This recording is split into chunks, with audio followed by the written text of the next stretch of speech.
2019-এ ইসরো যে mega mission সেই mission কিন্তু সফল হয়নি, কিন্তু সেই ভুল থেকে শিক্ষা নিয়েই আবারও চাঁদের পথে পাড়ি।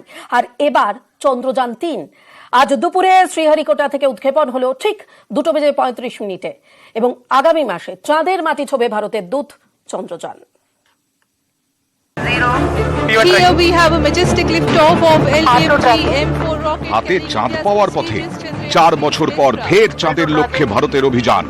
চাঁদের পথে এবার পাড়ি চন্দ্রযান-3-এর।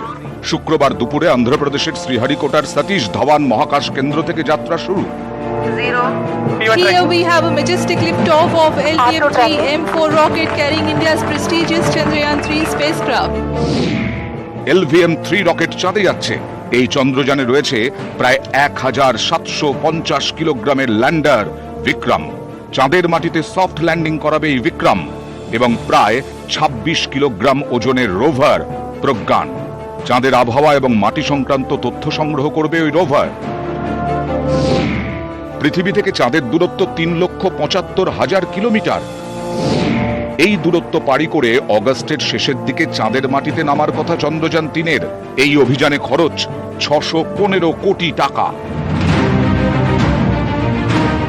এত কম খরচে কোনো দেশ চন্দ্রাভিযান করেনি, তাই ইসরোর অভিযানের দিকে নজর সারা বিশ্বের।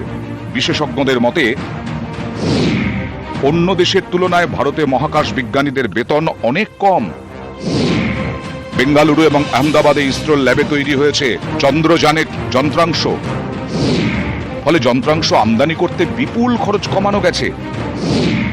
অভিযানের সময় কম হলে খরচ বাড়ে। ভারতের অভিযানে সময় বেশি লাগবে, তাই খরচ কম। চাঁদের দক্ষিণ মেরুতে অবতরণ করবে ভারতের চন্দ্রযান-3। চাঁদের এই অংশে সূর্যের আলো পৌঁছয় না, বিরাট বড় বড় গর্ত রয়েছে। অভিযান সফল হলে বিশ্বের প্রথম দেশ হিসেবে চাঁদের দক্ষিণ মেরুতে পা রাখবে ভারত। বৈজ্ঞানিকদের অনেক উল্লেখযোগ্য ইনফরমেশন তারা পেতে পারে, সেই বুঝেই ইসরো ঠিক করেছে যে সাউথ পোলে ল্যান্ডিং করবে। এর আগে 2019-এর 22 জুলাই চাঁদের পথে পাড়ি দেয় চন্দ্রযান-2। যদিও সেই অভিযান সফল হয়নি, ল্যান্ডারের অবতরণের সময় সমস্যা দেখা দেয়। ইসরো সূত্রে খবর, আগের বারের থেকে শিক্ষা নিয়ে সব দিক গুছিয়েই এবার চন্দ্রযান-3 পাঠানো হচ্ছে। চন্দ্রযান-3-এর সাফল্য কামনায় বৃহস্পতিবার তিরুপতি মন্দিরে পুজো দেন ইসরোর বিজ্ঞানীরা। চন্দ্রযান-3-এর একটি ছোট মডেল নিয়ে তারা মন্দিরে যান। আমেরিকা, রাশিয়া এবং চীনের রকেট চাঁদের মাটি ছুঁয়েছে। সেই তালিকায় এবার জায়গা করে নিতে চলেছে ভারত। এর আগে চাঁদ কিংবা মঙ্গলের কক্ষপথে দূত পাঠিয়েছে ইসরো। এবার চাঁদের মাটিতে নয়া ইতিহাসের লক্ষ্যে হাতে চাঁদ পাওয়ার অপেক্ষা।